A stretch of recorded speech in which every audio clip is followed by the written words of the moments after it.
Espero que estejam todos bem. Estamos dando início a mais uma aula online, a partir do portal da TEDUC, e dando continuidade aos nossos conteúdos, tá? Programados no calendário anual, que agora nós estamos tendo que trabalhar dessa forma, né? Do online, do interativo, do ensino híbrido, tá? Então, nós iremos dar continuidade ao nosso conteúdo. Lembrando que na aula passada a gente trabalhou a questão do nosso trabalhinho, né? Que todos estão de parabéns pelas apresentações, pelos objetos produzidos. Então, foi bem interessante o contexto, né? O nosso contexto teve tudo a ver com os conteúdos e com as problemáticas que nós estamos vivenciando na atualidade, principalmente no nosso país, né? Não só a problemática relacionada à questão da pandemia, dos problemas de saúde mundial, mas também as questões ambientais que estão ocorrendo no nosso país, né? É importante a gente ressaltar as queimadas que vêm acontecendo na Amazônia, queimada no Pantanal, né? Essa que está ocorrendo agora de grandes proporções, que está atingindo grandemente o nosso meio ambiente, o nosso meio natural, o que ainda resta dele, vamos dizer assim, né? Atingindo um dos biomas mais diversificados que existem aqui no Brasil e que chega a ser um patrimônio mundial, né? O nosso Pantanal, onde muitos animais estão morrendo, até a população em si que vive nesse meio está sofrendo com as consequências, né? São residências que estão sendo queimadas, são hotéis que estão em chamas, são algumas pousadas, restaurantes. Então, tem tudo a ver com o que a gente está estudando, né? A nossa realidade, a preocupação com o nosso uso sustentável, né? A ecologia em si, tá? E a questão dos nossos 5 R's, né? Os 5 R's que é necessário a gente estar sempre relembrando em todas as aulas, a importância deles para o contexto da ecologia e o contexto mundial da conservação e da preservação, tá? Os 5 R's, relembrando um pouquinho, que é o repensar, repensar no consumo e na produção que nós estamos realizando, se realmente é necessário, se aquilo recompensa. Claro que não vai recompensar o gasto que é feito, né? Os prejuízos ao nosso meio ambiente. Recusar alguns objetos que não são necessários, tá? Vamos comprar tal objeto. Mas não é necessário, então não vamos comprar nesse momento, tá? Então, é um processo de recuso, né? De recusar naquele momento algo que não é necessário. O reduzir o consumo de produtos plásticos e poluentes. Nós estamos vendo muito a fala, né? E até a prática da não utilização, por exemplo, dos canudinhos de plástico, né? Os canudinhos de plástico, que está se utilizando cada vez mais agora canudos de metal, canudos de papel recicláveis, tá? Então, é uma das formas de reduzir o consumo de álcool que vai prejudicar e muito o nosso meio ambiente. Existem outras práticas também, tá? Existe o papel, o Chamex, não sei se vocês já observaram que ele é reciclável, então ele já passou por um processo de reciclar algo que já foi descartado, tá? Então é bem interessante também. Reutilizar objetos para outras funções, que foi uma das nossas práticas, né, no nosso trabalhinho, onde vocês pegaram alguns objetos que eram utilizados para outro fim, por exemplo, uma lata de leite, né, que era utilizada para a junção, né, o recolhimento do leite em si, que quando termina geralmente é lançado no lixo, jogado fora de forma regular. Então vocês reutilizaram alguns como porta-lápis, né? Foi bem interessante esse contexto. Os reservatórios, vamos dizer assim, as garrafas que reservam ah, os desinfetantes, álcool em gel, né? Amaciante, sabão em líquido, vocês reutilizaram de diversas formas, que foi muito interessante, tá? E entre outras práticas que nós já estudamos também, para se reutilizar objetos, né? O pneu também ele pode ser muito reutilizado para outros fins, bem interessante. E também o processo de reciclar, dentro do contexto dos 5 R's, que visa promover novas formas de produção. Então, um produto, né? Por exemplo, os pneus mesmos. Quando passa por um processo de reciclagem, ele pode se transformar no asfalto, né? Na composição do asfalto, das ruas, tá? A questão dos papelões também, né? Os papelões, eles podem passar por outro processo e construir outras coisas, né? As garrafas PETs também, garrafa de refrigerante e tal, também podem passar por um processo meio que industrial e passar a ser outro objeto que será utilizado. Então, a reciclagem é uma forma de reutilizar também, tá? Então, são processos bem importantes no contexto da ecologia, do desenvolvimento sustentável, da proteção do nosso meio ambiente, que nós temos que praticar em nossas vidas, né? Nas nossas casas, nas nossas escolas, no nosso dia a dia, realmente. E dentro do outro contexto que nós começamos a estudar, né, o outro capítulo, tá? Que já foi no grupo 8, tá, gente? É importante ressaltar a vocês, que fala sobre a questão das águas, né, dos nossos recursos hídricos, as bacias hidrográficas brasileiras. Mas quando a gente fala nos recursos hídricos, nós não podemos negar a importância dele para a sobrevivência do ser humano, para a sobrevivência dos nossos animais, para o meio ambiente em si. Né? Sabemos que o nosso planeta Terra ele é rico em sua composição em águas, né?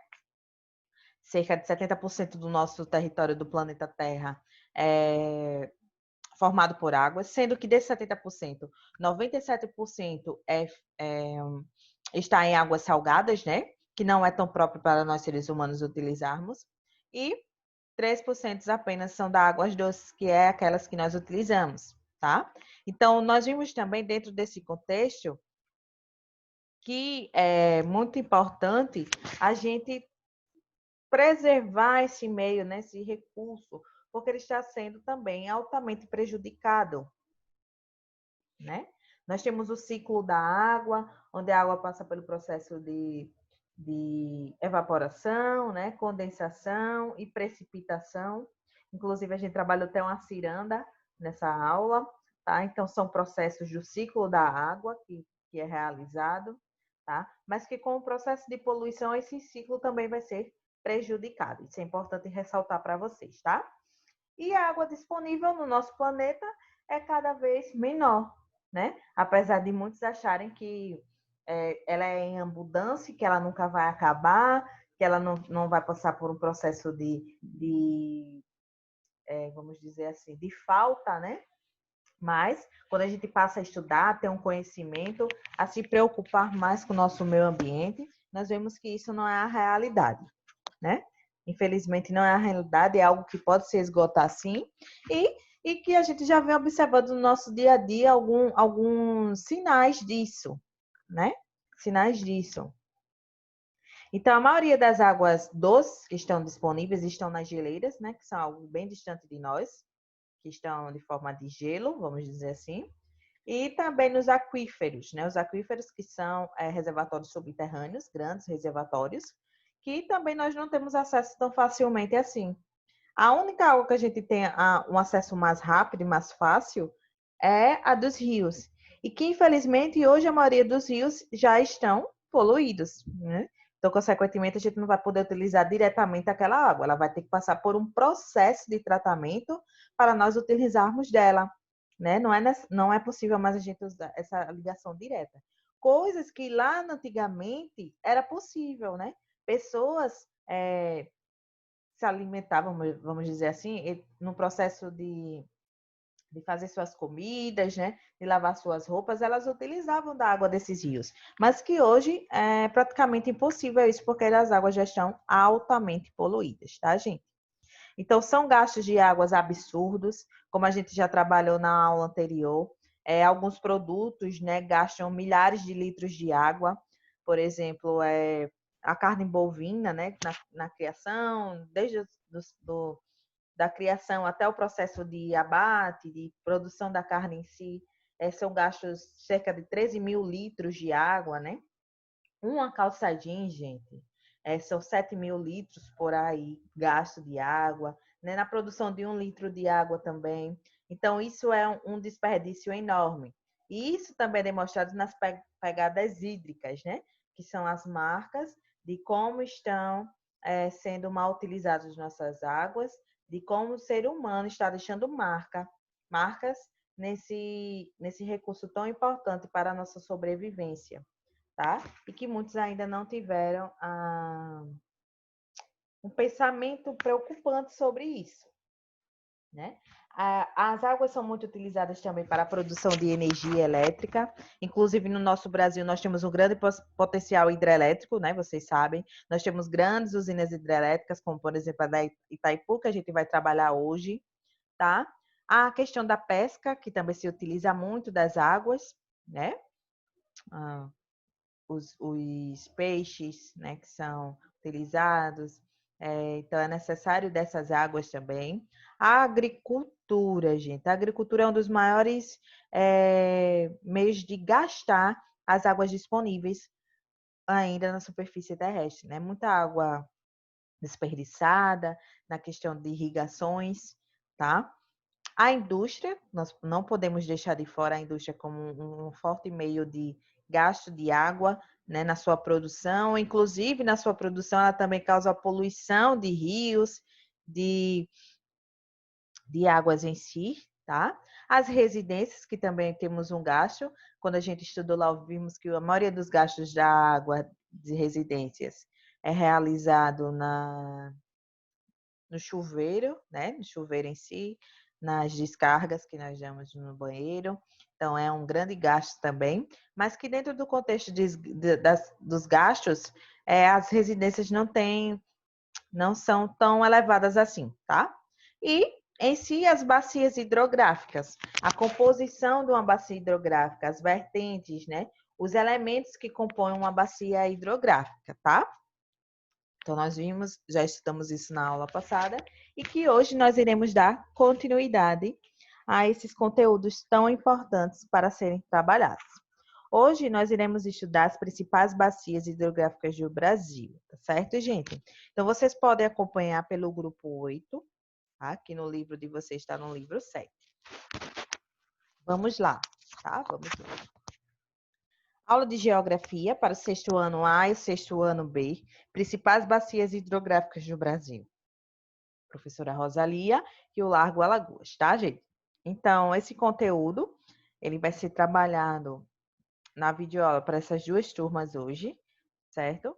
Onde o sexto ano A nós iremos ter 2 aulas e o sexto ano B apenas uma. Então, o sexto ano B vai ter a aula gravada, tá? E o sexto ano A nós teremos as duas formas de aula. Na próxima semana, nós estaremos no processo de estudos, né, de revisão e de avaliação, tá?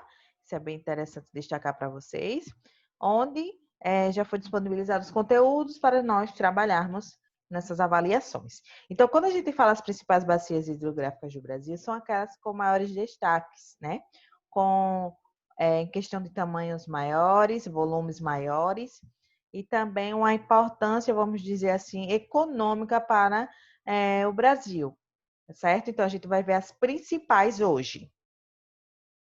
Então, aqui eu trouxe para vocês um mapa onde demonstra as bacias hidrográficas brasileiras ao todo, tá? Nós não iremos estudar todas essas, mas as principais. Então, nós temos aqui a maior, né? A bacia hidrográfica amazônica, que está na região norte e alguma parcela da região nordeste e centro-oeste, que a gente vai estudar mais na frente. Nós temos a Tocantins-Araguaia aqui em azul. Nós temos a do Paraguai, ó, aqui em lilás, tá? Que está próximo ao país Paraguai, né? A fronteira aqui. Nós temos a bacia do Atlântico Nordeste Ocidental, tá? Porque é a parte que está mais a oeste, então é a ocidental.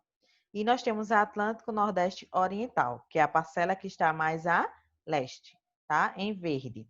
A do Parnaíba, ó, que está nessa área em marrom. A do Rio São Francisco, né? A bacia do São Francisco, e é tão falado, tão conhecido, né? Pelas suas águas. A bacia do Atlântico Leste e a bacia do Atlântico Sudeste. A bacia do Paraná, ó, em rosinha cor de pele, né? Rosinha claro. A do Uruguai e do Atlântico Sul. O Uruguai que está aqui nessa área, então faz fronteira com o Brasil. E nós temos essas bacias aqui também no nosso território. Então, vamos lá. Então, a bacia amazônica. Vocês viram lá no mapa, né? Conseguiram observar que é uma das maiores bacias hidrográficas brasileiras e, por que não falar mundial, né? O Rio Amazonas, por exemplo, é o maior do mundo, tá? Então, vamos lá. A bacia hidrográfica do Rio Amazonas é a maior do mundo. Está localizada na região norte do Brasil e ocupa também territórios dos países vizinhos, como a Bolívia, o Peru, o Equador, a Colômbia e Venezuela. Estende-se por 7 milhões de quilômetros quadrados, sendo 4 milhões em territórios brasileiros. Para se ter uma ideia da importância dessa bacia hidrográfica, nela circulam 20% de toda a água doce do planeta, gente. Olhem só como é importante essa bacia, né? A bacia amazônica. O assunto da floresta da região amazônica vocês vão estudar no 7º ano, tá? Mas, ó, vocês já estão vendo a introdução de alguns conceitos relacionados a esse conteúdo, tá? Então, a região amazônica se diz, né? Se estende pela parte que tem a floresta amazônica, onde está presente em 9 países e a maior parcela dessa floresta está presente no nosso país, né? No Brasil. Então, dentro dessa questão da região amazônica, vamos ter a bacia amazônica, que é o que vocês estão estudando agora, tá? Então, vocês conseguem observar, tá? Nesse contexto, que 20% de toda a água doce do mundo está presente só na bacia amazônica. E ela não está restrita apenas ao nosso país, né? Como a floresta amazônica, a bacia hidrográfica amazônica também não está restrita apenas ao nosso, tá? 7 milhões de quilômetros quadrados, sendo que a grande parte, né, 4 milhões, estão no nosso Brasil. Então, é muito importante a gente cuidar dessa bacia hidrográfica, né? Não só dessa como de todas, mas essa que tem um destaque mundial da sua importância de suas águas doces. Seu rio principal é o Amazonas, considerado um dos maiores rios do mundo, com 6.922.006 quilômetros de extensão. A bacia amazônica abrange mais de 1.000 rios e tem cerca de 23 mil quilômetros navegáveis. Seus rios mais conhecidos, além do Amazonas, são o Negro, o Solimões, o Branco, o Juruá, o Xingu, o Jari, entre outros, tá? Então, nós podemos ver que esse rio, né, essa bacia hidrográfica, ela não é totalmente navegável, tá? Não é possível navegar nela totalmente, mas uma boa parte dela é possível isso, certo? Onde vocês têm falando aí que são cerca de 1.000, gente, né? Mais de 1.000 rios relacionados à bacia amazônica. E o maior rio é o rio Amazonas, tá? Aqui nós temos uma imagem, no livro de vocês tem uma semelhante, tá, gente? É interessante vocês também observarem o livro posteriormente ou acompanhar nesse momento, tá? Lembrando que tudo isso foi disponibilizado no roteiro da aula, no começo da nossa aula. Então, nós temos uma imagem aqui dos meandros do rio Amazonas. Quando a gente fala em meandros, são justamente essas grandes curvas que existem no leito, né, no canal desse rio. Olhem só, muitos meandros mesmo, né? Bem interessante. E aqui vocês podem observar um barco, né, uma embarcação, que é muito utilizado e eles fazem todas essas curvas aí. Então, muita vegetação, né, gente? Ainda existe uma grande área ainda preservada, mas o processo de degradação já é grande. E ele é muito, a configuração dele é bem bonita, né, do Rio Amazonas. A nascente do Rio Amazonas localiza-se na região da Cordilheira dos Andes, no Peru, na extensão brasileira, por estar em uma área de planícies e submetida ao clima equatorial de chuvas intensas. Essa bacia hidrográfica tem como características a deposição de sedimentos e processos erosivos às margens dos rios. em virtude das frequentes cheias, tá? Então, gente, o Rio Amazonas, ele não nasce, não tem só nascente no Brasil, tá? É na região da Cordilheira dos Andes, que são aquelas grandes cadeias montanhosas, né, que existem no Andes, no Peru, tá? Na extensão brasileira, ele está em regiões de planícies, que estão submetidas ao clima equatorial. É interessante lembrar vocês que o clima equatorial é aquele quente, mas que é úmido, tá, gente?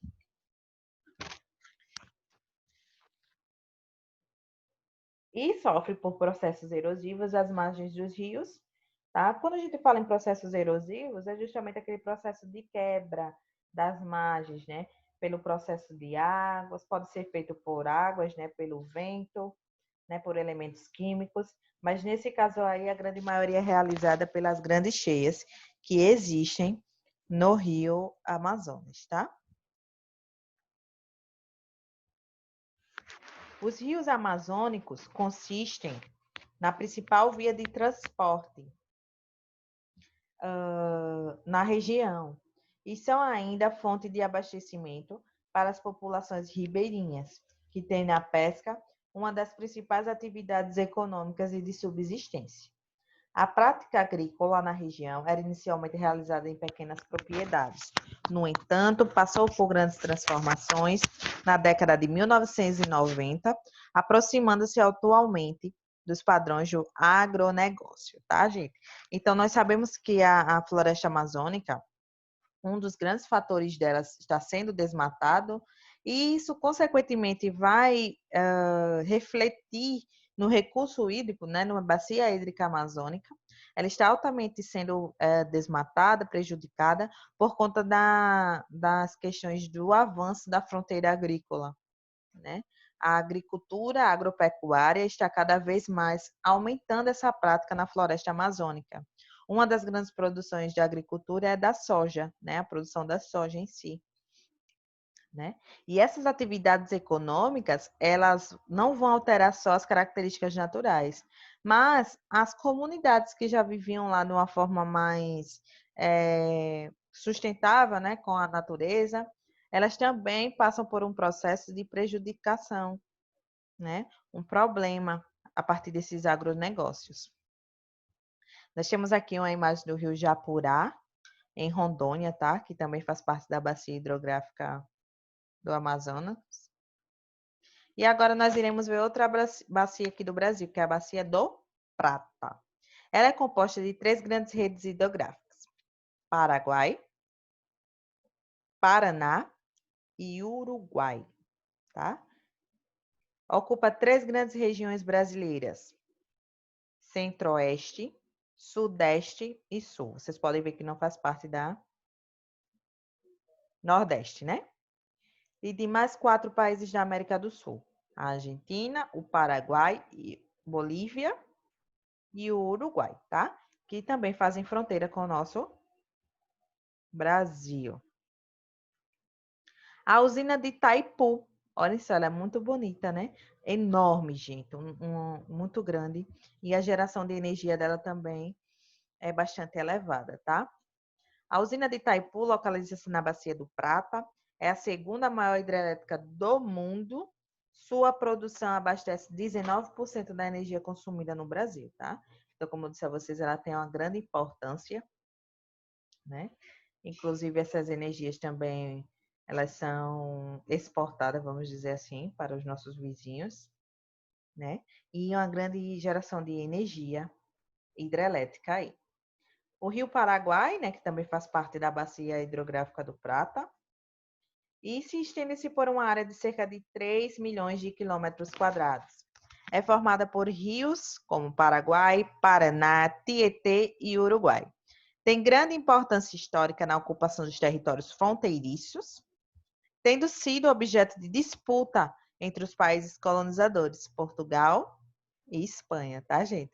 Então, a Bacia do Prata, né? Ela não é algo que tem importância na atualidade, mas ela tem uma grande importância histórica, né? Ela tem uma história principalmente pela ocupação das fronteiras, né, dos territórios fronteiriços desses países, do Brasil, do Paraguai, do Uruguai, da Argentina, né? E isso foi motivo de disputa lá na época dos colonizadores. Olha que interessante, né?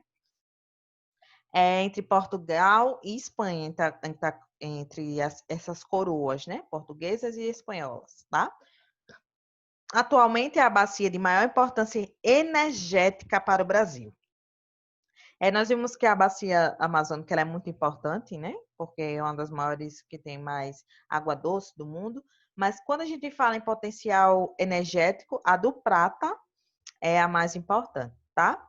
Por mais de 60% das usinas hidrelétricas do país. Além da produção energética, seus rios são fontes de água para a produção agrícola. Como essa bacia ocupa ainda regiões altamente urbanizadas e industrializadas, fornece também para atividade industrial. Então, o fornecimento de energia, né, que é gerado nessas hidrelétricas, não é só para atividade industrial, mas também para a questão das casas, das residências, né, para a área urbanizada. Além da relevância econômica, a Bacia do Prata tem grande importância ambiental, pois nela se localiza o Rio Paraguai, responsável pela manutenção da biodiversidade do bioma do Pantanal, por seu principal curso fluvial, tá? Então, a Bacia do Prata, né? Nós temos o Rio Paraguai, que está localizado no bioma do Pantanal, que está passando por esse processo de queima, né? Agora, gente. Então, ó, totalmente interligado com a atualidade, o que nós estamos vivenciando, né? É um dos rios mais importantes no contexto brasileiro e mundial, né? Pela importância ambiental, principalmente por estar no Pantanal, está nesse contexto dessas queimadas. Nós temos a outra bacia muito importante, que está bem próximo a nós, né? A bacia do São Francisco. Ocupa duas grandes regiões brasileiras, que é a Sudeste, que a região Sudeste é importante ressaltar para vocês, que é aquela mais populosa do Brasil, né? Onde tem o maior número de pessoas vivendo, né? E, consequentemente, o processo de urbanização, o processo de poluição também é maior, né? E o Nordeste, o nosso Nordeste, estendendo-se por uma área de aproximadamente 641 mil quilômetros quadrados, entre Minas Gerais, Goiás, Distrito Federal, Bahia e Pernambuco, Alagoas e Sergipe, tá? Nessa bacia destacam-se o Rio São Francisco e o Rio Grande na Bahia, tá certo? Então, o rio principal dessa bacia, vamos dizer assim, é o Rio São Francisco, tá? E está entre Minas Gerais até Sergipe, inclusive cortando o nosso estado de Alagoas, né? Piranhas. Então, nascente do Rio São Francisco, que é lá em Minas Gerais, tá, gente? Na Serra da Canastra. É importante ressaltar para vocês que o Rio São Francisco nasce em Minas Gerais. Não é aqui no nosso Nordeste, não. A bacia é formada por rios perenes e intermitentes de regime fluvial e drenagem isorreica. Quando a gente fala que ele é perenes e intermitentes, podemos dizer que ele pode passar por um processo de seca e de enchente, né? Ele pode estar seco, cheio, tá?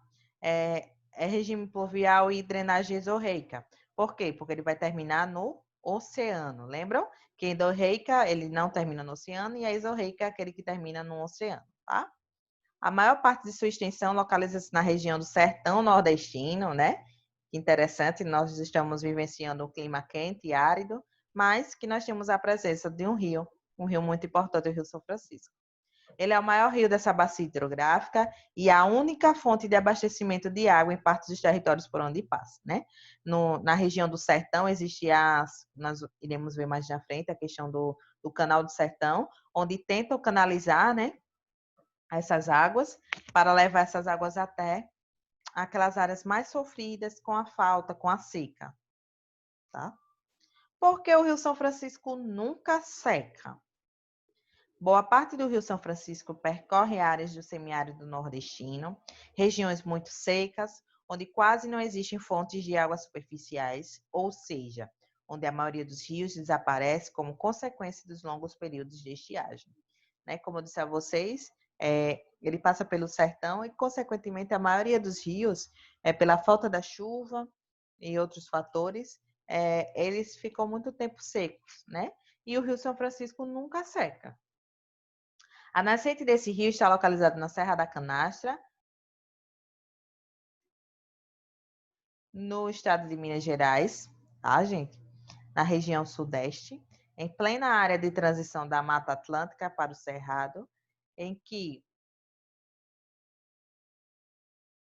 domina o clima tropical de altitude, com estações anuais de chuva. Assim, mantém-se o principal fonte de abastecimento desse fluxo e, portanto, não está sujeito a longos períodos de estiagem. Então, é explicado a não seca, vamos dizer assim, né?